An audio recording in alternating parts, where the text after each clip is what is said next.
സ്നേഹം,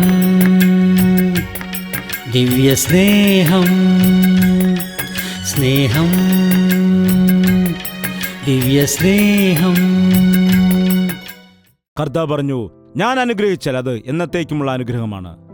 എൻ്റെ കുഞ്ഞുങ്ങൾ എന്തെല്ലാം കഴിച്ചാലും ആരോഗ്യത്തോടെ ഇരിക്കും. അവർ എത്ര സമയത്ത് കിടന്നാലും സുഖമായിട്ട് ഉറങ്ങാൻ കഴിയും. ഞാൻ ഈ ഉള്ളതായ ദിവസങ്ങളിൽ അങ്ങനെയുള്ള അനുഗ്രഹം നൽകാൻ ആഗ്രഹിക്കുന്നു. നിങ്ങൾക്ക് വേണമോ? നിങ്ങൾ കൈവശമാക്കുവാൻ ചെല്ലുന്ന ദേശമോ മലകളും താഴ്വരകളും ഉള്ളതായി, ആകാശത്തു നിന്ന് പെയ്യുന്ന മഴവെള്ളം കുടിക്കുന്നതും നിന്റെ ദൈവമായ യഹോവ പരിപാലിക്കുന്നതുമാകുന്ന ദേശമാകുന്നു. കോർപ്പറേഷന്റെ വെള്ളമല്ല. നമ്മൾ കോർപ്പറേഷന്റെ വെള്ളമാണെന്ന് പറഞ്ഞ് അത് പ്രത്യേകമായിട്ട് കുടിക്കുന്നു. അത് എങ്ങനെയുള്ള വെള്ളമാണെന്ന് നിങ്ങൾക്കറിയാമോ? ആ വെള്ളത്തിൽ ഒരുപാട് മാലിന്യങ്ങളൊക്കെ ഉണ്ട്. എന്നാൽ എന്താണ് ചെയ്യുന്നത്? അതിൽ കുറച്ച് മരുന്നൊക്കെ ഒഴിച്ചിട്ട് കുറച്ച് ഫിൽട്ടർ ചെയ്ത് അങ്ങോട്ടും ഇങ്ങോട്ടുമൊക്കെ ഇളക്കിയിട്ട് നിങ്ങൾക്ക് അത് കുടിക്കാൻ നൽകുന്നു. അതുപോലെ അതിൽ ക്ലോറിനും കലർത്തുന്നുണ്ട്. നമ്മൾ വിചാരിക്കും ഇത് കുടിക്കുമ്പോൾ നമുക്ക് വലിയ ആരോഗ്യം കിട്ടുന്നുവെന്ന്. നമ്മുടെ ശരീരത്തിൽ രക്തം കുറയുന്നത് കൊണ്ടാണ് നമ്മുടെ ശരീരം വെളുത്തു വരുന്നത്. അപ്പോൾ നമ്മൾ കുടിക്കുന്ന വെള്ളം ശുദ്ധമാണെങ്കിൽ നമ്മുടെ ശരീരം ആരോഗ്യമുള്ളതായിരിക്കും. ചില ദേശത്ത് ഞാൻ പോയിട്ട് കണ്ടിട്ടുണ്ട്, അവിടെയുള്ള ആളുകളുടെ പല്ലുകളൊക്കെ കറുത്തിരിക്കുന്നത്. എന്താണെന്ന് ചോദിച്ചാൽ പറയും, ഇവിടെ ഉണ്ടായിരിക്കുന്ന വെള്ളം ഇങ്ങനെയുള്ളതാണ് എന്ന്. ചില നാട്ടിൽ ചെന്ന് അവിടുത്തെ ആളുകൾക്ക് തലമുടി കാണില്ല. എന്താണെന്ന് ചോദിച്ചാൽ പറയും, ആ വെള്ളത്തിൽ തല കഴുകുന്നത് കൊണ്ടാണ് അവർക്ക് അങ്ങനെ സംഭവിക്കുന്നതെന്ന്. എന്താണ്? ഈ ലോകത്ത് നാം നോക്കുന്ന സമയത്ത് മാലിന്യം കലർന്നതായ വെള്ളം കുടിക്കുന്നതിൽ കൂടി പലവിധമായ രോഗങ്ങൾ ഉണ്ടാകുന്നതായിട്ട് കാണാൻ കഴിയും. എന്താണ്? ഇന്ന് കിട്ടുന്നതായ വെള്ളം ആളുകൾ ഫിൽട്ടർ ചെയ്ത് ക്ലോറിൻ ചെയ്ത് എന്തൊക്കെയോ ചെയ്തിട്ട് അത് ഉപയോഗിക്കുന്നു. എന്നാൽ ആകാശത്തു നിന്നും ദൈവം നൽകുന്നതായ മഴയിൽ കൂടി ലഭിക്കുന്ന ശുദ്ധജലം, നദികളിൽ കൂടി പ്രവഹിക്കുന്നതായ ശുദ്ധമായ ജലമിന്ന് മനുഷ്യർക്ക് കുറഞ്ഞു പോയിരിക്കുന്ന അവസ്ഥയാണ്. കൃത്രിമത്വത്തെയാണ് കാണുന്നത്. അതുകൊണ്ട് രോഗങ്ങൾ വർദ്ധിച്ചു വരുന്നു, ആരോഗ്യം നശിക്കുന്നു. എത്ര പുതിയ ഡോക്ടർമാർ വന്നാലും പുതിയ മരുന്നുകൾ കണ്ടുപിടിച്ചാലും നിങ്ങളൊന്ന് ഹോസ്പിറ്റലിൽ പോയി നോക്കുക. അപ്പോയിൻമെൻ്റ് എടുത്ത് പോയാൽ നമുക്ക് അവിടെ കാണുവാൻ കഴിയും, ലൈനായിട്ട് ആളുകൾ ഇരിക്കും. ഞാനൊരു ദിവസം ചിന്തിക്കാനിടയായി, പ്രാർത്ഥനയ്ക്ക് വരാൻ വേണ്ടി ഇരിക്കാൻ പറഞ്ഞാൽ ആരും ഇരിക്കില്ല. എന്നാൽ ഒരു ഡോക്ടറെ കാണാൻ വേണ്ടി ഞാൻ പോകണമെങ്കിൽ 12 മണിക്ക് വരണമെങ്കിൽ 11:30 ഞാൻ ചെന്ന് ചീട്ടൊക്കെ എടുത്തിട്ട് കാത്തിരിക്കും. 12 മണിയായാലും ഡോക്ടർ വരികയില്ല. വെയിറ്റ് ചെയ്യുവാനായിട്ടാണ് പറയുന്നത്. പിന്നെ കുറച്ച് കഴിഞ്ഞ് പറയും, നിങ്ങൾക്ക് മുമ്പേ 4 പേർ ചീട്ടെടുത്തിട്ടുണ്ട്, അതുകൂടെ കഴിയുന്നവരെ വെയിറ്റ് ചെയ്യണമെന്ന്. അയ്യോ ദൈവമേ! ഇത്രയും കാത്തിരുന്ന് പിന്നെ ഡോക്ടർ വന്ന് പരിശോധിച്ച് 2 മരുന്നൊക്കെ എഴുതി തരും. പിന്നെ അദ്ദേഹത്തിന് ഫീസൊക്കെ കൊടുത്ത് തിരിച്ചു വരാൻ വേണ്ടി നോക്ക്, എത്രയോ കഷ്ടതയാണ് അനുഭവിക്കുന്നത്. എന്നാൽ വൈദ്യന്മാർക്ക് വേണ്ടി കഷ്ടത അനുഭവിക്കും, എന്നാൽ ദൈവദാസന്മാർക്ക് വേണ്ടി അങ്ങനെ ആരും ചെയ്യില്ല. ശരിയല്ലേ? അതെ, ഫീസില്ലാത്ത പാസ്റ്റല്ലേ, അതുകൊണ്ട് ആരും കാത്തിരിക്കില്ല. ഒരു നിമിഷം നിൽക്കൂ ബ്രദർ, ഞാൻ ഒന്ന് കഴിച്ചിട്ട് വരാമെന്ന് പറഞ്ഞാൽ എന്താണ് പറയുന്നത്? ഇല്ല, ഞങ്ങൾക്ക് ഇപ്പോൾ തന്നെ പ്രാർത്ഥിക്കണം. ഞാൻ കഴിച്ചില്ലെങ്കിലും കുഴപ്പമില്ല, ഞങ്ങൾക്ക് ഇപ്പോൾ തന്നെ പ്രാർത്ഥിക്കണം, എന്നിട്ട് ഞങ്ങൾക്ക് പോകണം. എന്താണ്? ഒരു കൂട്ടം ഇപ്പോൾ ഉണ്ടായി വന്നിരിക്കുകയാണ്. നോക്കുക, ഇന്നുള്ള മനുഷ്യർ ലോകത്തിന് വേണ്ടി കഷ്ടപ്പെടുന്നു, ലോകത്തിലെ കാര്യങ്ങൾക്ക് വേണ്ടി കഷ്ടപ്പെടുന്നു. എന്നാൽ ദൈവികമായ വിഷയങ്ങൾ വരുന്ന സമയത്ത് അതിന് വില കൊടുക്കുന്നില്ല. ദൈവം നൽകുന്ന ജീവജലം, ശമര്യ സ്ത്രീയോട് കർത്താവ് പറഞ്ഞു, ഞാൻ നൽകുന്ന വെള്ളം കുടിക്കുന്നവർക്ക് ഒരു നാളും ദാഹമുണ്ടാകുകയില്ല. അപ്പോൾ ആ സ്ത്രീ പറഞ്ഞു, എനിക്കും ആ വെള്ളം വേണമെന്ന്. അപ്പോൾ പറഞ്ഞു, ആ വെള്ളം നിനക്ക് വേണമെങ്കിൽ നീ ചെന്നിട്ട് നിന്റെ ഭർത്താവിനെ കൂട്ടിക്കൊണ്ടുവരിക എന്ന്. അയ്യോ, എനിക്ക് ഭർത്താവില്ലല്ലോ എന്നവൾ പറഞ്ഞു. സത്യമാണ് നീ പറഞ്ഞത്, നിനക്ക് 5 ഭർത്താക്കന്മാർ ഉണ്ടായിരുന്നു, ഇപ്പോഴുള്ളവനും നിന്റെ ഭർത്താവ് അല്ല. ദൈവസന്നിധിയിൽ വരുമ്പോൾ കള്ളം പറഞ്ഞിട്ട് അനുഗ്രഹം നേടുവാൻ കഴിയില്ല. ദൈവസന്നിധിയിൽ കടന്നു വരുമ്പോൾ നമ്മുടെ ഹൃദയത്തെ നാം തുറക്കണം. നമ്മുടെ യഥാർത്ഥ സ്ഥിതി കർത്താവിനോട് പറയുന്ന സമയത്ത് അവൻ നമ്മളോട് മനസ്സലിഞ്ഞ് നമ്മെ അനുഗ്രഹിക്കും. കർത്താവിൽ നിന്ന് അനുഗ്രഹം പ്രാപിക്കുന്ന വ്യക്തി കപടവേഷധാരിയായിരിക്കാൻ പാടില്ല. ദൈവം നൽകുന്നതായ ആ ജീവന്റെ ജലം അത് ആകാശത്തുനിന്ന് വരുന്നതാണ്. അത് മനുഷ്യൻ നൽകുന്നതല്ല, മനുഷ്യന്റെ പ്രവൃത്തി കൊണ്ടല്ല, ഉയരത്തിൽ നിന്ന് നൽകുന്നതായ ജലമാണ്. നിന്റെ ദൈവമായ യഹോവയുടെ ദൃഷ്ടി എപ്പോഴും അതിന്മേലിരിക്കുന്നു. നിന്റെ ദൈവമായ യഹോവ അതിൻ്റെ മേൽ ദൃഷ്ടി വച്ചിരിക്കുന്നു. ദൈവത്തിന്റെ ശ്രദ്ധ അവിടെയായിരിക്കുന്നു. ദൈവമായ യഹോവ ഹാബേലിന്റെ യാഗത്തെ കൈക്കൊണ്ടു, കയീന്റെ യാഗത്തെ കൈക്കൊണ്ടില്ല. കൈക്കൊള്ളുക എന്ന് പറയുമ്പോൾ അംഗീകരിക്കുക, ദൃഷ്ടി വയ്ക്കുക, ശ്രദ്ധിക്കുക, തൻ്റെ ദൃഷ്ടി അതിൻ്റെ മേൽ വെച്ചിട്ട് കാക്കുക എന്നതാണ്. നിന്റെ ജീവിതത്തിൽ ദൈവം ഈ ദിവസങ്ങളിൽ അങ്ങനെ ചെയ്യുവാനായിട്ട് നിന്റെ മേൽ ദൃഷ്ടി വെച്ച് നിന്നെ നടത്തുന്നതായ ദിവസങ്ങളാക്കി മാറ്റുവാൻ നിനക്കെപ്പോഴും ആലോചന പറഞ്ഞു തന്നുകൊണ്ട് യഥാർത്ഥമായ ദൈവത്തിൻ്റെ ഹിതത്തിൽ കൂടി നടത്തുന്നതായ ദിവസങ്ങളാക്കി മാറ്റുവാൻ, തന്മൂലം നിന്റെ ജീവിതം അനുഗ്രഹമാക്കി മാറ്റുവാൻ കർത്താവ് നിന്നെക്കുറിച്ച് ആഗ്രഹിക്കുന്നുണ്ട്.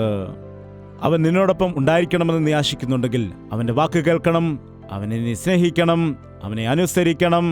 നിന്റെ ജീവിതത്തിൽ ദൈവത്തിൻ്റെ ഹിതപ്രകാരം നീ ജീവിച്ച് മുൻപോട്ട് പോകണം. യിരെമ്യാവിന്റെ പുസ്തകം 2-ാം അധ്യായം 17-ാം വാക്യം കൂടി നമുക്ക് നോക്കാം. അതിനു മുമ്പ് 17-ാം അധ്യായം 5-ാം വാക്യം നോക്കാം. ഒരാൾ യിരെമ്യാവ് 2:17 വായിക്കുക, മറ്റൊരാൾ 17:5 വായിക്കുക. നിന്റെ ദൈവമായ യഹോവ നിന്നെ വഴി നടത്തിയപ്പോൾ അവനെ ഉപേക്ഷിക്കൊണ്ടല്ലയോ നീ ഇത് സമ്പാദിച്ചത്. അതുകൊണ്ടാണല്ലോ ഈ കഷ്ടത നീ വരുത്തിവെച്ചത്. ഈ വർഷത്തിൽ ദൈവം നിന്നെ നടത്തിക്കൊണ്ടിരിക്കുന്ന സമയത്ത്, ഇന്നലെ വരെ നിന്നെ ദൈവം നടത്തിയതായ സ്ഥാനത്ത് ഇന്നിപ്പോൾ നിനക്ക് നീ തന്നെ കഷ്ടത വരുത്തിവെക്കുകയാണ്. നീ തന്നെ സ്വന്തം ഇഷ്ടങ്ങളിലൂടെ മുൻപോട്ട് പോവുകയാണ് ചെയ്യുന്നത്. അടുത്തത്, ഇപ്പോഴോ മിസ്രൈമിലേക്കുള്ള യാത്ര എന്തിന്? ഷീഹോരിലെ വെള്ളം കുടിപ്പാനോ? അശൂരിലേക്കുള്ള യാത്ര എന്തിന്? ആ നദിയിലെ വെള്ളം കുടിപ്പാനോ? നിന്റെ ദുഷ്ടത തന്നെ നിനക്ക് ശിക്ഷയും നിന്റെ വിശ്വാസത്യാഗങ്ങൾ നിനക്ക് ദണ്ഡനവുമാകും. അതുകൊണ്ട് നിന്റെ ദൈവമായ യഹോവയെ ഉപേക്ഷിച്ചതും എൻ്റെ ഭയം നിനക്കില്ലാതിരിക്കുന്നതും. എന്താണ് കർത്താവയോട് പറയുന്നത്? ദൈവം നിനക്ക് ജീവജലം നൽകാമെന്ന് പറയുമ്പോൾ നീ മിസ്രൈമിലുള്ളതായ നദി അന്വേഷിച്ചു പോകുന്നു. നീ വഴിതെറ്റിപ്പോയിട്ട് നീ തന്നെ നിന്റെ ജീവിതത്തിൽ കഷ്ടത വരുത്തുന്നു. എന്നാൽ നിന്നെ വിളിച്ച ദൈവം അവിശ്വസ്തനായവനല്ല. ഇനി വായിക്കുക 17-ാമത്തെ അധ്യായം 5-ാമത്തെ വാക്യം. യഹോവ ഇപ്രകാരം അരുളി ചെയ്യുന്നു, മനുഷ്യനിൽ ആശ്രയിച്ചു ജഡത്തെ തന്റെ ഭുജമാക്കി ഹൃദയം കൊണ്ട് യഹോവയെ വിട്ടുമാറുന്ന മനുഷ്യൻ ശപിക്കപ്പെട്ടവൻ. അവൻ മരുഭൂമിയിലെ ചൂരച്ചെടി പോലെയാകും. നന്മ വരുമ്പോൾ അതിനെ കാണാത്ത മരുഭൂമിയിലെ വരണ്ട പ്രദേശങ്ങളിലും നിവാസികളില്ലാത്ത ഉവർ നിലങ്ങളിലും പാർക്കും. ഇവിടെ എന്താണ് നാം വായിക്കുന്നത്? മനുഷ്യനിൽ ആശ്രയിച്ചുകൊണ്ട്, പണത്തിൽ വിശ്വസിച്ചുകൊണ്ട്, സമ്പത്തിൽ ആശ്രയിച്ചുകൊണ്ട്, വസ്തുവിൽ ആശ്രയിച്ചുകൊണ്ട് ജീവനുള്ള ദൈവത്തെ തള്ളിക്കളഞ്ഞതായ മനുഷ്യന്റെ അവസ്ഥ മരുഭൂമിയിലെ ചൂരച്ചെടി പോലെയാകും. വരണ്ടു കിടക്കുന്ന ഭൂമിയിലെ ചൂരച്ചെടി പോലെയാകുമെന്നാണ്. ആ ചൂരച്ചെടി എത്ര വളർന്നാലും അതിൻ്റെ വലിപ്പം ഇത്രയുമേ കാണുകയുള്ളൂ. അത് മുകളിലേക്ക് വളരില്ല, വശങ്ങളിലേക്ക് വളരില്ല, അതിലൊരു പൂവ് കാണില്ല, കായ് കാണില്ല, അതിന് ഒരു ഫലമുണ്ടാകില്ല. അതുകൊണ്ട് ആർക്കും പ്രയോജനമുണ്ടാവുകയില്ല, ദോഷം മാത്രമേ ഉണ്ടാവുകയുള്ളൂ. അങ്ങനെയാണ് ഇന്നുള്ളതായ ചില മനുഷ്യരുടെ ജീവിതങ്ങളും. കർത്താവിനെ വിട്ടു ജീവിക്കുന്നതായ ചില മനുഷ്യരുടെ ജീവിതങ്ങൾ ഇതുപോലെ പ്രയോജനമില്ലാത്തതാണ്. ഒരു മദ്യപാനിയുടെ ജീവിതം അവിടുത്തെ ഭാര്യയ്ക്കും മാതാപിതാക്കൾക്കും എങ്ങനെയായിരിക്കും? വളരെ സന്തോഷകരവും ആഹ്ലാദകരവുമാണോ? എന്താണ് സംസാരിക്കാത്തത്? മുൾച്ചെടിയുടെ അരികിലിരുന്നാൽ എങ്ങനെയാണ് മുള്ളുകൊണ്ട് കയറുന്നത്? എങ്ങനെയാണ് അസ്വസ്ഥതയാകുന്നത്? അതേപോലെയുള്ള അനുഭവമായിരിക്കും. അവൻ വരുന്നു എന്ന് കേൾക്കുമ്പോൾ അയ്യോ ദാ വരുന്നുണ്ട്, ഇപ്പോൾ എന്തായിരിക്കും സ്ഥിതി? എന്തായിരിക്കും വഴക്കുണ്ടാക്കുന്നത്? ആരെയായിരിക്കുമെന്ന് ചീത്ത വിളിക്കുന്നത്? അയ്യോ ദൈവമേ, എന്താണ് ചെയ്യേണ്ടത് എന്ന് പറഞ്ഞിട്ട് കുഞ്ഞുങ്ങളാണെങ്കിൽ എന്ത് ചെയ്യും? കുഞ്ഞുങ്ങളാണെങ്കിൽ കട്ടിലിൻ്റെ അടിയിൽ കയറി ഒളിക്കാനിടയാകും. മക്കൾ കട്ടിലിൻ്റെ അടിയിലും കസരയുടെ അടിയിലും കയറി ഒളിക്കും. മറ്റു ചിലർ വീട്ടിൽ നിന്ന് ഇറങ്ങിപ്പോകും. നിന്റെ ജീവിതം കാരണം മറ്റുള്ളവർക്ക് സന്തോഷമുണ്ടാകുന്നുണ്ടോ? അതോ മറ്റുള്ളവർ നിന്റെ ജീവിതം കാരണം ദുഃഖം അനുഭവിക്കുന്ന അവസ്ഥയിലാണോ ഉള്ളത്? ദൈവത്തെ ഉപേക്ഷിച്ച് മനുഷ്യരെ ആശ്രയിക്കുന്ന ആളുകളുടെ ജീവിതം മരുഭൂമി പോലെ ആയിരിക്കും, ചൂരച്ചെടി പോലെ ആയിരിക്കും. അവർ ശാപഗ്രസ്തരായിരിക്കുമെന്ന വചനം പറയുന്നു. എന്നാൽ അടുത്തത് 7-ാമത്തെ വാക്യത്തിൽ പറയുന്നു, യഹോവയിൽ ആശ്രയിക്കുന്നതായ വ്യക്തി ഭാഗ്യവാനാണ്. ആരിലാണ്? യഹോവ ആരാണ്, യേശു കർത്താവ് ആരാണ് എന്ന് പറഞ്ഞ് തർക്കിക്കേണ്ട ആവശ്യമില്ല. എന്നെ കണ്ടിരിക്കുന്നവൻ പിതാവിനെയും കണ്ടിരിക്കുന്നു എന്ന് പറയുന്നു. യഹോവയായ ദൈവത്തെ നാം കണ്ടിട്ടില്ല. എന്നാൽ യഹോവയായ ദൈവത്തിൻ്റെ ആ സ്നേഹത്തെ ഈ ലോകത്തിന് വന്ന് കാണിച്ചു തന്നതായ വ്യക്തി എൻ്റെ യേശുവാണ്. എനിക്കറിയാം അവൻ നമ്മുടെ എല്ലാം യേശു ക്രിസ്തുവാണ് എന്നെനിക്കറിയാം. അവൻ്റെ മുഖത്ത് ആ പിതാവിൻ്റെ തേജസ് കാണുവാൻ കഴിയും. അവൻ്റെ ജീവിതത്തിൽ ആ പിതാവിൻ്റെ ശക്തിയെ കാണുവാനായിട്ട് കഴിയും. അവൻ്റെ വാക്കുകളിൽ പിതാവിൻ്റെ ശക്തിയെ കാണുവാൻ കഴിയും. യേശുവിൽ ആശ്രയിക്കുന്ന വ്യക്തികൾക്ക് ഒരു നന്മയ്ക്കും കുറവുണ്ടാകില്ല. ആരിലാണ് നീ വിശ്വസിക്കുന്നത്? മനുഷ്യനെയാണോ വിശ്വസിക്കുന്നത്? കർത്താവിനെയാണോ വിശ്വസിക്കുന്നത്? ആരുടെ വാക്കുകൾ അനുസരിച്ചുകൊണ്ടാണ്, ആരെ അനുസരിച്ചാണ് നീ നടക്കുന്നത്? ആരുടെ ആലോചനയാണ് നീ കൈക്കൊള്ളുന്നത്? നീ ലോകത്തിന്റെ ആലോചന കൈക്കൊള്ളുകയാണെങ്കിൽ നിന്റെ ജീവിതം മരുഭൂമി പോലെയാകും. കർത്താവിൽ ആശ്രയിക്കുന്ന മനുഷ്യൻ ഭാഗ്യവാൻ. എന്താണ് അടുത്തത് പറയുന്നത്? യഹോവ അവന് ആശ്രയമായിരിക്കും. ദൈവം അവന് ആശ്രയമായിരിക്കും. ദൈവം അവന് ആശ്രയമായിരിക്കും. ചില വാക്കുകൾ, ലേറ്റസ്റ്റ് വാക്കുകൾ ഉപയോഗിച്ചില്ലെങ്കിൽ നിങ്ങൾക്ക് മനസ്സിലാകില്ല. യഹോവയായ ദൈവം അവർക്ക് ഒരു ബോഡി ഗാർഡിനെ പോലെ ആയിരിക്കുമെന്ന് പറഞ്ഞാൽ നിങ്ങൾക്ക് മനസ്സിലാകുമോ? നമുക്കറിയാം, സി കാറ്റഗറി, ഇസഡ് കാറ്റഗറി, അങ്ങനെ വ്യത്യസ്തമായ കാറ്റഗറിയിലുള്ളതായ സുരക്ഷാ സംവിധാനങ്ങൾ ഉണ്ട്. അവിടെ നമുക്കറിയാം സുരക്ഷയുടെ റേഞ്ചുകളുണ്ട്. പ്രൈം മിനിസ്റ്ററിന് ഒരു രീതിയിലുള്ളത്, അങ്ങനെ highest security guards, highest vigilance department, ഒരു പ്രധാനമന്ത്രിയെ കാത്തു സൂക്ഷിക്കുവാൻ എത്രയോ ആളുകളുണ്ടെന്നറിയാമോ? കണ്ണിമ വെട്ടാതെ അവർ ഓരോരോ കാര്യങ്ങളും വീക്ഷിച്ചുകൊണ്ടേയിരിക്കും. ഒരു അപകടവും സംഭവിക്കാതെ, അദ്ദേഹത്തിന്റെ മുടിക്ക് പോലും ഒന്നും സംഭവിക്കാതെ നോക്കുന്ന വലിയൊരു സെക്യൂരിറ്റി ഉണ്ട്. ഇവിടെ നാം നോക്കുമ്പോൾ ആ സെക്യൂരിറ്റിക്ക് ഒരുപാട് പണവും നാം ചിലവഴിക്കേണ്ടതായിട്ടുണ്ട്. എന്നാൽ എന്താണ് കർത്താവ് പറയുകയാണ്? ഒരു പണം പോലും ചിലവഴിക്കാതെ, ഒരു ബോഡി ഗാർഡിനെ പോലും നീ നിന്റെ കാവലിനായിട്ട് വയ്ക്കാൻ ഇടയാകാതെ കർത്താവ് നിനക്ക് ആശ്രയമായിരിക്കും. അവന്റെ ചിറകിന്റെ കീഴിൽ നിന്നെ അവൻ സൂക്ഷിക്കും. നീ എവിടെയാണോ പോകുന്നത് അവിടെ ആ ദൈവത്തിന്റെ വലിയ സുരക്ഷ നിനക്കുണ്ടായിരിക്കും. 91 സങ്കീർത്തനം 1 വാക്യം, അത്യുന്നതന്റെ മറവിൽ വസിക്കുകയും സർവ ശക്തന്റെ നിഴലിൻ കീഴിൽ പാർക്കുകയും ചെയ്യുന്നവൻ ഭാഗ്യവാൻ.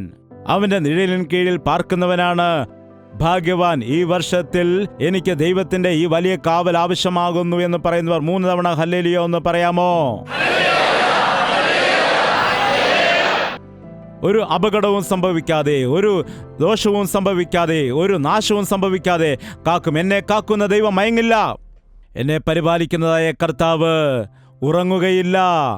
എൻ്റെ ജീവിതത്തിൽ എല്ലായ്പ്പോഴും ഉണ്ടായിരിക്കുന്ന സന്തോഷം, ഓരോ ദിവസവും ആ സന്തോഷം കുറഞ്ഞു പോകാതെ എന്നെ പിന്തുടരും. ഇതേ സമൃദ്ധി എനിക്ക് വേണമെന്ന് പറയുന്നവർ 7 തവണ ഹല്ലേലൂയ പറയുക.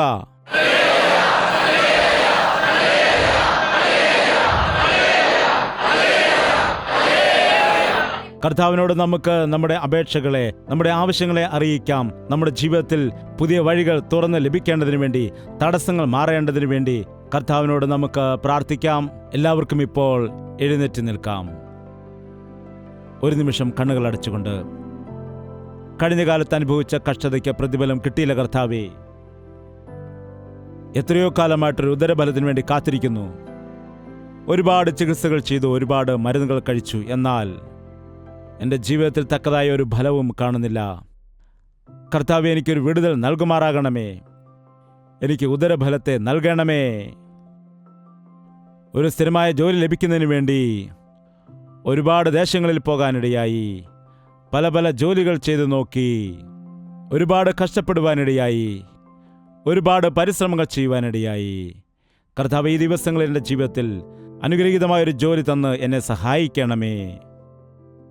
ആ ജോലി എങ്കിലേക്ക് തന്നെ വരുവാനായിട്ട് നീ സഹായം ചെയ്യണമേ. നിന്നെ അന്വേഷിച്ചാൽ നീ അനുഗ്രഹിക്കുമെന്ന് പറഞ്ഞല്ലോ. നിന്റെ അനുഗ്രഹം ഞങ്ങൾക്ക് നൽകണമേ. എൻ്റെ ശരീരത്തിൽ നല്ല ആരോഗ്യമില്ലപ്പാ. ഈ മരുന്നുകളും ഗുളികകളും ഉപയോഗിക്കുവാൻ കഴിയുന്നില്ലപ്പാ. ഡോക്ടർമാരുടെ അരികിൽ പോയി ഞാൻ മടുത്തിരിക്കുകയാണ്. എൻ്റെ ജീവിതത്തിൽ യാതൊരു സ്വസ്ഥതയുമില്ലപ്പാ. ദൈവമേ, സൗഖ്യമാക്കുന്ന യഹോവ നീയാണെന്ന് പറഞ്ഞല്ലോ. ഈ രോഗത്തിൽ നിന്ന് ഞങ്ങൾക്കൊരു വിടുതൽ നൽകുമാറാകണമേ. എനിക്ക് സൗഖ്യം നൽകണമേ. എൻ്റെ മക്കൾക്ക് സൗഖ്യം നൽകണമേ. ഞങ്ങളുടെ ഭവനത്തിന് ചുറ്റും നിന്റെ ദൂതന്മാരെ കൊണ്ട് കാവൽ ചെയ്യണമേ. നിന്റെ ദൃഷ്ടി ഞങ്ങളുടെ മേൽ നീ വയ്ക്കണമേ. നീ നോക്കിയാൽ മതി, ഞങ്ങൾക്ക് സൗഖ്യം ലഭിക്കും. നീ പറഞ്ഞാൽ മതി, ഞങ്ങൾക്ക് സൗഖ്യം ലഭിക്കുവാനിടയാകും. നിന്റെ ചിറകിൻ്റെ മറവിലിരുന്നാൽ മതി, ഞങ്ങളുടെ ആകുലതകളെല്ലാം നീങ്ങിപ്പോകാനിടയാകും. നിന്റെ ചിറകിൻ മറവിൽ വസിക്കാതെ ഞങ്ങൾ എവിടേക്കോ മാറിപ്പോകുന്നു. ഞങ്ങൾ ലോകത്തിൽ ആശ്രയിക്കുന്നു, മനുഷ്യരെ ആശ്രയിക്കുന്നു, നീതിക്ക് വേണ്ടി കോടതികളിൽ ആശ്രയം വയ്ക്കുന്നു. ഒരുപാട് ശ്രമങ്ങൾ നടത്തി പരാജയപ്പെട്ടു പോകുന്നു. ഞങ്ങൾക്ക് നിന്റെ കൃപ വേണം കർത്താവേ. അതേ കർത്താവേ, നിന്റെ കൃപ ഒരു നാളും ഞങ്ങളെ വിട്ടുമാറുന്നതല്ലോ. നിന്റെ ദൃഷ്ടിയും നിന്റെ കാവലും കരുണയും എപ്പോഴും ഞങ്ങളെ പിന്തുടരുന്നത് ആകുന്നല്ലോ. ഇവയെ തിരിച്ചറിയുവാൻ ഞങ്ങളെ സഹായിക്കണമേ. നിന്റെ ഹിതപ്രകാരം ഞങ്ങളുടെ ജീവിതത്തെ നയിക്കാൻ സഹായിക്കണമേ. നിന്റെ കൽപ്പനകളെ മറികടന്ന് ശാപഗ്രസ്തരാകാതെ നിന്നെ സ്നേഹിച്ചുകൊണ്ട് നിന്റെ കൽപ്പനകളെ അനുസരിച്ചുകൊണ്ട് നിന്റെ കാവലിൽ മുൻപോട്ട് പോകുവാൻ ഓരോ വ്യക്തികളെയും നീ സഹായിക്കുമാറാകണമേ. വ്യക്തിപരമായി ഞങ്ങളെ നീ അനുഗ്രഹിക്കണമേ. കുടുംബമായിട്ട് ഞങ്ങളെ അനുഗ്രഹിക്കണമേ. സഭയായിട്ട് ഞങ്ങളെ അനുഗ്രഹിക്കണമേ. ഈ ഓരോ ദിവസങ്ങളും ഞങ്ങളുടെ ജീവിതത്തിൽ അനുഗ്രഹമായിട്ട് നീ മാറ്റണമേ അപ്പാ. ഓരോ നിമിഷവും ദൈവത്തിൻ്റെ ദൃഷ്ടി ഞങ്ങളെ പരിശോധിക്കുന്നുണ്ട് എന്ന ജ്ഞാനത്തോടുകൂടി ജീവിക്കുവാൻ സഹായിക്കണമേ. കൈവിടാത്ത ഉപേക്ഷിക്കാത്തതായ കർത്താവ് ഒരു കഷ്ടതയുടെ നടുവിലും ഞങ്ങളെ ഉപേക്ഷിക്കുകയില്ല എന്നുള്ള ഉറച്ച വിശ്വാസത്തോടെ ജീവിക്കാൻ ഞങ്ങളെ സഹായിക്കണമേ. കഷ്ടതകൾ അനുഭവിച്ചത് മതി കർത്താവേ. പോരാട്ടങ്ങൾ അനുഭവിച്ചത് മതി കർത്താവേ. സ്വർഗത്തിൽ നിന്നുള്ളതായ അനുഗ്രഹങ്ങളെ ഞങ്ങളുടെ മേൽ നീ വർഷിക്കുമാറാക്കണമേ കർത്താവേ. നിന്റെ പരിശുദ്ധാത്മാവിനാൽ നിറയ്ക്കണമെന്ന് യേശുക്രിസ്തുവിന്റെ നാമത്തിൽ അപേക്ഷിക്കുന്നു പിതാവേ. ആമേൻ, ആമേൻ, ആമേൻ.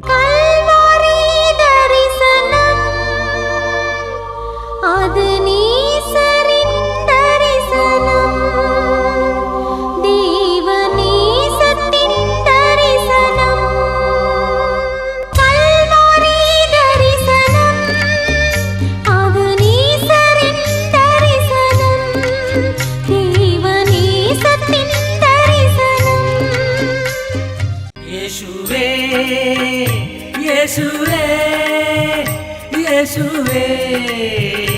യേശുവേ യേശുവേ യേശുവേ യേശുവേ യേശുവേ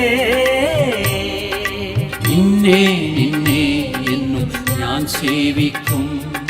നീ മാത്രം രാജാവെന്നും. നിന്നെ നിന്നെ എന്നും ഞാൻ സേവിക്കും. നീ മാത്രം രാജാവെന്നും. യേശുവേ യേശുവേ യേശുവേ യേശുവേ യേശുവേ യേശുവേ യേശുവേ യേശുവേ യേശുവേ യേശുവേ യേശുവേ യേശുവേ യേശുവേ